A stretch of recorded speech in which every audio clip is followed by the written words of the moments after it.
Okay, so again, welcome everyone to today's event. This is the first official event of Graz GDSC, and we're gonna tackle some Java, Android, and Kotlin. And afterwards, I'm gonna give a brief introduction again to the solution challenge, which already started this year. And everyone that has an idea and wants to work on it is always welcome to submit it. So we're gonna start first with Java and Kotlin, and then I'm gonna present that. So let me just share my screen really quickly.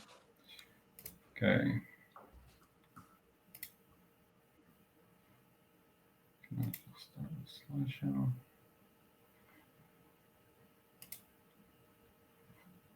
Okay. Can you see it? Is it okay? Oh, sorry. Okay.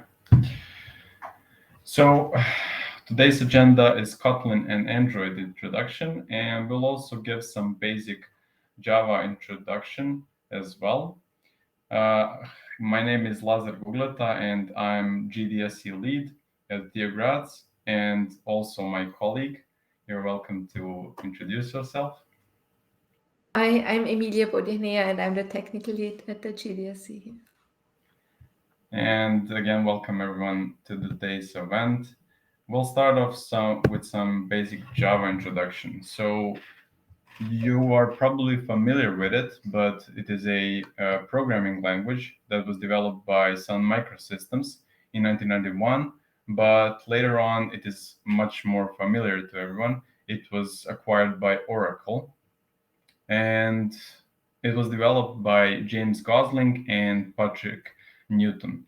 And as we get along in the Java more, we have some object-oriented programming, and by that we have some writing, compiling, and debugging of programs. And the whole ecosystem of Java is really made this concept simple. So we have the virtual machines of Java that can be run on any systems. And by that, we have some modular programs that can be reusable later as well. So the Java virtual machine is actually a complete ecosystem that can execute the program from beginning to start. So it runs in three different phases. So first you would write a program and you would have to compile it. So the compilation of the program is done by Java C compiler, and that's primary Java compiler included in Java development kit. So it takes, of course, the Java code and generates the bytecode as output. So that's standard machine code that the machine can understand it later on. And in the third phase, JVM executes a bytecode generated by this compiler. So that is called a run phase, the final phase of this process. So in general, when we talk about object-oriented programming, and specifically in Java, we have some features that are implemented to be especially for this program. So we have those features as abstraction, encapsulation, inheritance, and polymorphism. So the abstraction is one of the most fundamental concepts in general in object-oriented programming. And abstraction is a process where you show only relevant data and hide unnecessarily details. So, for example, you would have some variables that are stored in your program, but you wouldn't necessarily show that to the end user. So you would have some password ID and then user ID, and you never show those to the user himself. You just take some object over that and you show that to the user. So next up, we have some encapsulation. Encapsulation is the binding of the data with the code that manipulates it, and it keeps the data and the code safe from external interfaces. So in general, you always want to have some sort of safety and privacy, and by using different variables, you can they can be manipulated from external resources. And for example, in Java, you would use a hard copy to save that variable and then use it in some other object and methods. Next up, we have the inheritance. That is a really familiar term in many programming languages, but also implemented in Java. And then we have this mechanism, which is an object acquired, and some or all objects or properties of another object are inherited. So you would have some main object, and then you would get more features from it, so you can even extend it later on. Next up, we have the polymorphism, and that means that is the process of objects that are differently based on their data type.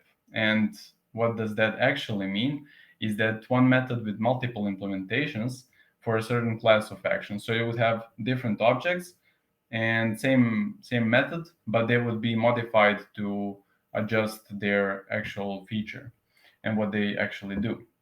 And by that, that can be implemented by designing a generic interface, which provides the generic methods for a certain class of action, and there can be multiple classes from it. That also provides an implementation of those generic methods. And that's for this brief introduction to Java. Now I'm gonna hand it over to my colleague for the Kotlin introduction. And welcome to the introduction to Kotlin. So it will be only a brief introduction into the basics. And of course, now one does not simply create one more language for Android because there already is Java, right? So if we go to the next slide, we can see what Kotlin exactly is. So it is another programming language. It is also based on Java and runs on JVM. But why exactly do we need it? So why did the people at JetBrains decide that we need another language if we already have Java? Because Java is already really big, right? So we need something lightweight, something which works fast on Android machines. And so it brings together the most beneficial language properties of Java and also other languages like Scala. So if you have maybe already had some introductions to Scala, you know that you will see some familiarities in Kotlin. So what are the benefits of it? It allows for writing less code. I will show you some examples later on. It also solves developer challenges. So JetBrains didn't just decide to make a copy of Java, they also solve their own problems. As a developer, you always come across obstacles when programming, and they try to solve programming language. The adoption is really easy, so you can just start. If you know a little bit of Java or maybe also a little bit of Python, it is really not that hard. And also it is fully compatible with Java. This means that you can use the libraries which are already in Java and just call them from Kotlin. There is no runtime overhead, so we are using only the lightweight libraries from Java.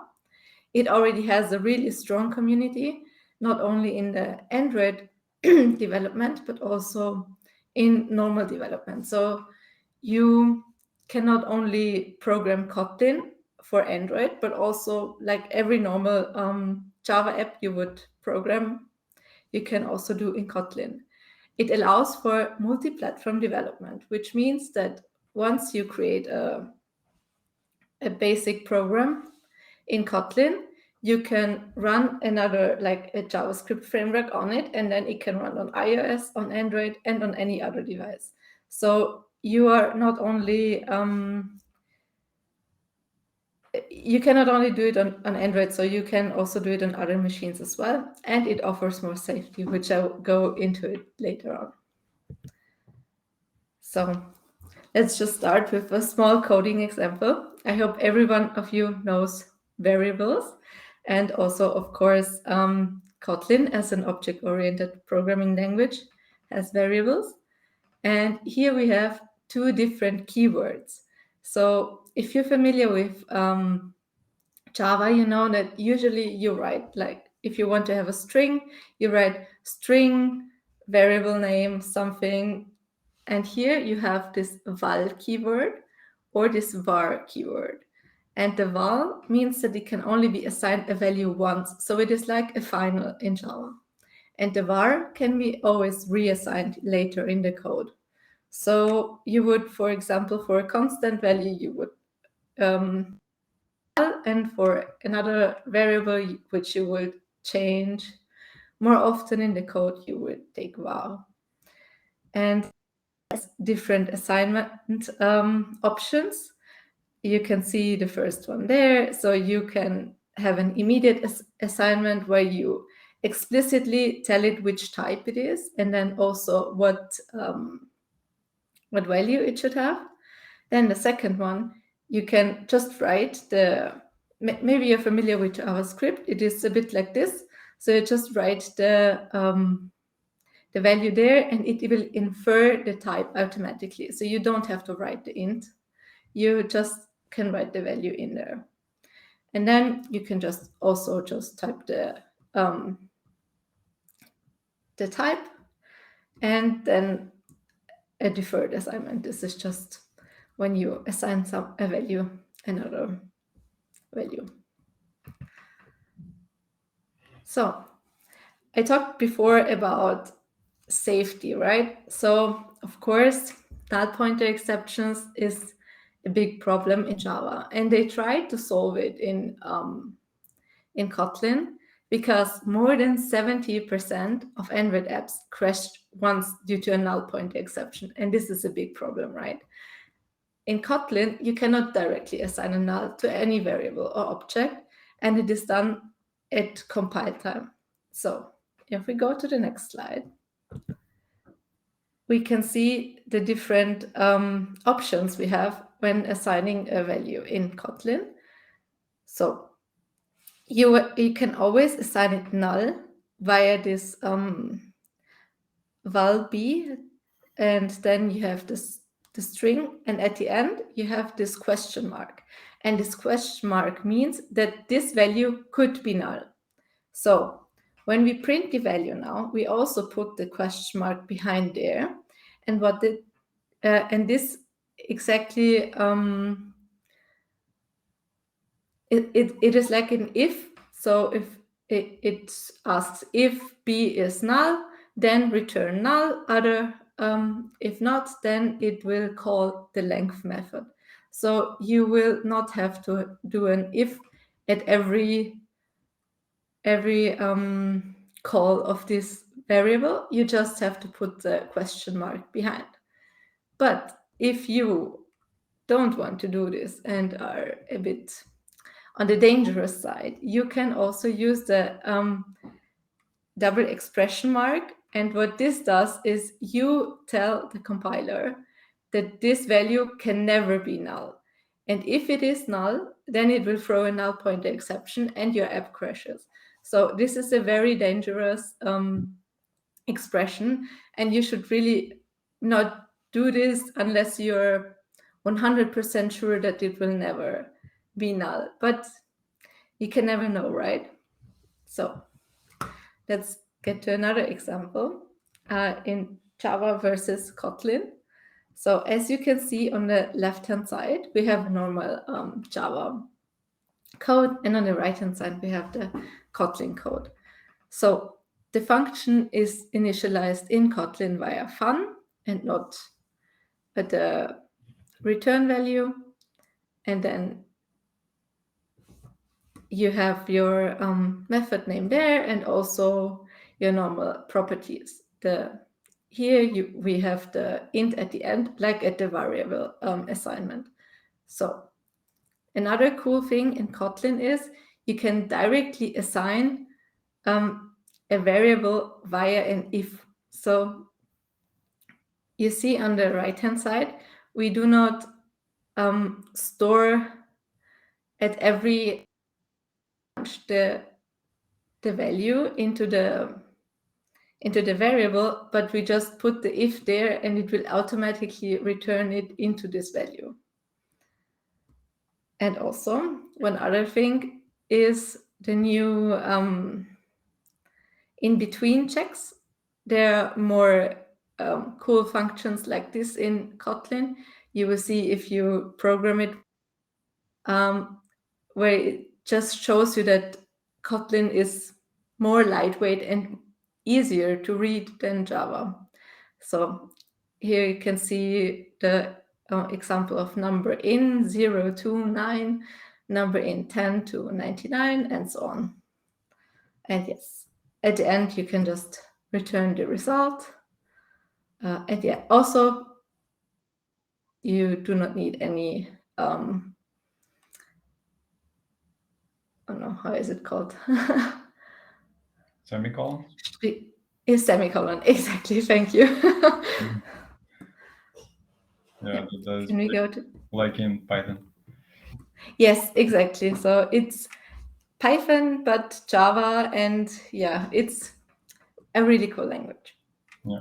Another really cool feature about Kotlin is we have infix functions, which is a bit complicated to explain, but I will just try. So you can see here at the bottom, the result is A or B. This means that we have an infix function somewhere in our code, which is like fun, the function, and the function is called or, and this or takes a property B. And what it does is it just takes the normal or function and returns it. So you can have more than that. Like, for example, you say a squared b, and then it will call the squared function which you defined. And it just makes your code a little bit more concise. In this case, it just calls this a dot or b function. Yeah, one of the things how you can make your code a little bit cleaner and better.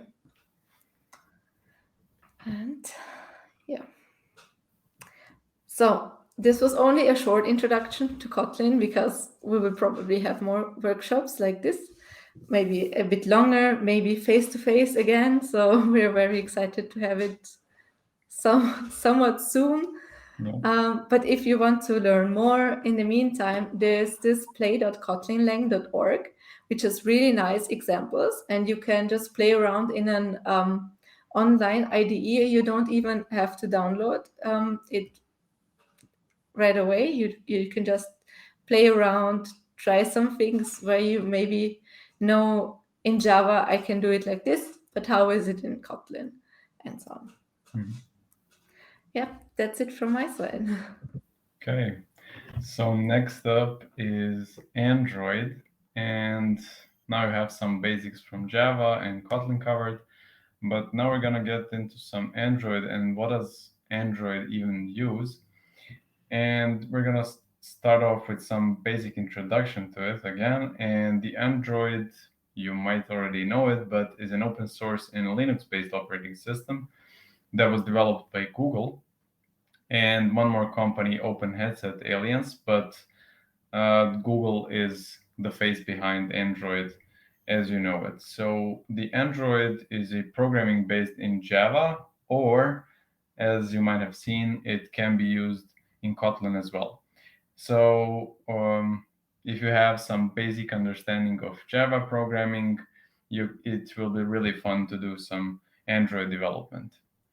And yeah, so overall, Android, you might have your phone with you, and it's and it is probably Android because Android covers most of the market. But some of the benefits that Android has is that it is open source, and open source you means that everyone is welcome to give a contribution to it, and the larger development and the community reach. So as mentioned, the market is mostly Android. So there is a really big community between all devices.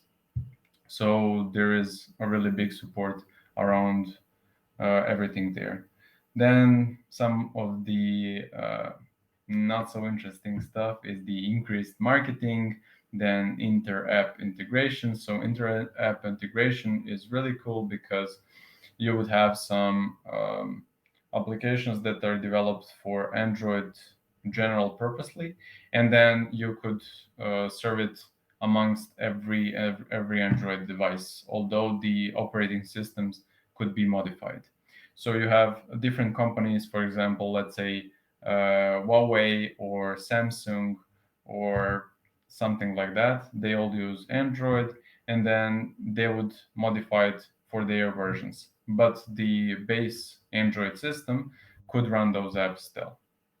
Then we have some reduced costs of development since the operating system itself is open source. So although those companies modified the systems, the original operating system is still free to use.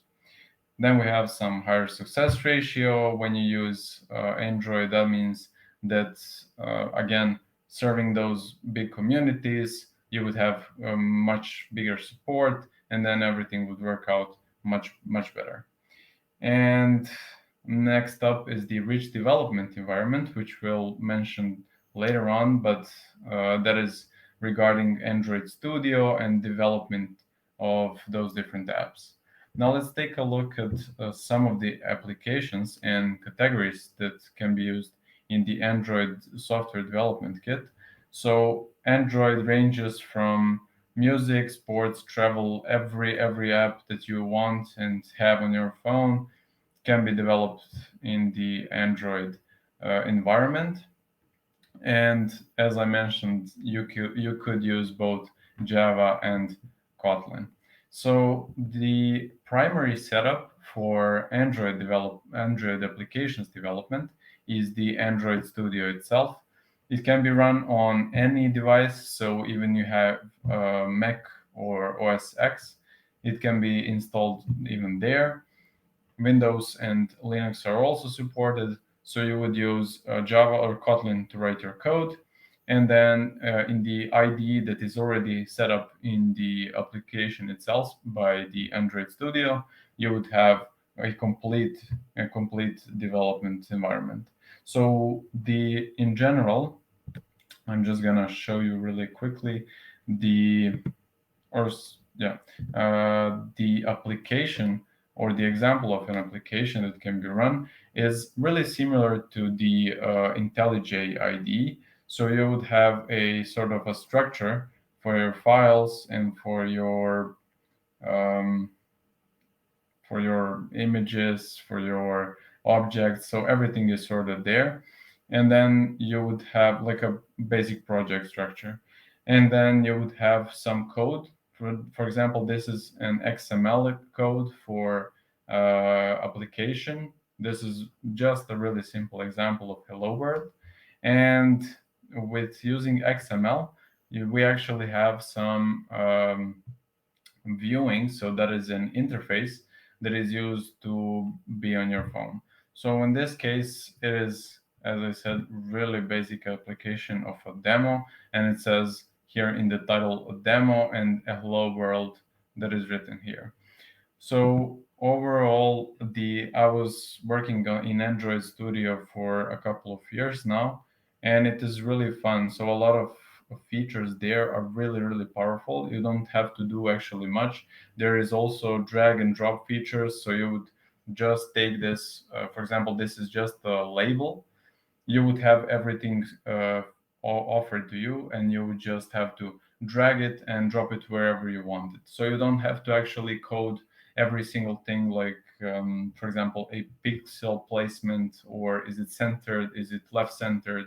You would just have to use your mouse and place it wherever you want. So that was a basic introduction to Android again. I hope it gets you interested in this stuff. As we said, we hope to do more workshops face to face, and also the university and the Graz said that the present semester is going to take in the next summer semester. So we hope it will be much easier with Corona. Until now, we couldn't do any actual events on the uni, and yes, I hope this gets better. So next up, or maybe I should ask, do you have any questions up until now? You can just write in chat, or you can even turn on your microphone if you want. If not, I'm just gonna go further. Okay, I think there aren't. It was great. Thank you so much. Yeah. As my colleague already said, this was just a brief introduction to everything, but next time that we meet, we can also work on something more practical together. And as you will see in this next segment, we have a solution challenge, which is a annual challenge that is organized by Google themselves, and every club at different universities can present their solution. So what is this even challenge about? So the mission of this year's challenge is to save one of 17 UN goals. So those goals include, for example, poverty, healthcare, or any kind of world problem that is like actually draining this earth. And overall, the solution can be implemented and later on even used in real life, which is actually really cool. So you would help local communities, and this year they even increased some prizes. I'm not sure what is the grand total prize for the first place, but there are even cooler prizes besides money. I think they're offering first place a new laptop for each member of the team. But as I said, there is a cool mentorship by Google. So you would talk to some really big executives at Google. They would give you some guidance, and you could even work further on your code. So the solution challenge from last year, there are a couple of winners or the top teams that ended up in the finals, and some of the really cool ones I found is the Eye of God team called from India. They developed a system that is easy to use navigation system for visually impaired people. So they would have some belt around them and some virtual goggles which would actually guide them through the streets. They don't need any, for example, a guide dog would be for blind people. So they would just use technology to guide themselves through the street. And yes, as I mentioned, you could form a team, for example, you would work on your code. It would be like a little startup. So, working on some project that really excites you could be really beneficial to your career, as well as I said, these are really big problems in the world. So, you would help some different communities, and of course you could even later on sell your solution. Google themselves doesn't keep that code, so you would use that as your own. You don't have to. Google doesn't really have any rights to keep, so you keep all rights to yourselves, and who knows, you might even make a company out of it. So I think this challenge is really fun and beneficial for everyone. If you're actually interested to work on something like that, I would welcome you to reach out to us and we can sort out some details. But if you have any ideas, I also provided a link here. So if you have any ideas and you find any of the problems interesting, we can of course talk about it and then form some sort of a team and project to work on it together. Yeah, so that was basically it. If you have any questions, you're welcome to join the discussion or even write in the chat. We are always happy to answer any questions you have. It's a small number of people today, but yeah, as I said, hopefully next time. Yes, it is, but I can also write it here. It is also on the official page of our club. And yeah, if you're not already a member, please do join so you could keep up with any new events and everything that we are doing. We are always posting there, even these updates for the post event, and you would get some sort of a form to give us feedback later on that we can improve in the next events. That is cool. You're always welcome to join events too. So feel free to join our club and visit our next events. I'm happy to have everyone here.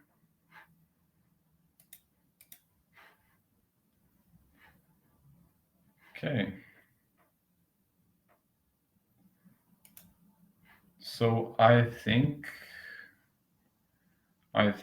that's it for today. Unless there aren't more any questions. Thank you, Max. We always appreciate cool feedback. Yeah, so as I mentioned, if you have any solution challenge ideas, you're welcome to submit them, contact us, and otherwise stay tuned for upcoming events. We plan to make more of those. And yeah, that was basically it.